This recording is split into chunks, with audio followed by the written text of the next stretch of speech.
Mula nang maimplementa ang Safer Cities Initiative ng Interior Department noong April 6, nakapagtala na ang Philippine National Police ng halos 70,000 paglaban sa iba't ibang ordinansa sa National Capital Region.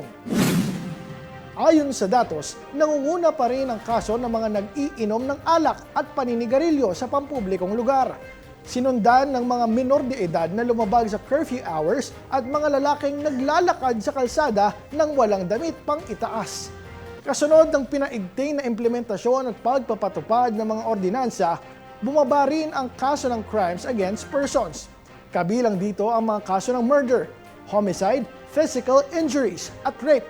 Giit ng PNP, dapat pa rin pairalin ng mga polis ang tamang operational guidelines, kabilang ang paggamit ng compassion at common sense at tiyakin na walang malalabag na karapatang pantao sa pagpapatupad ng operasyon.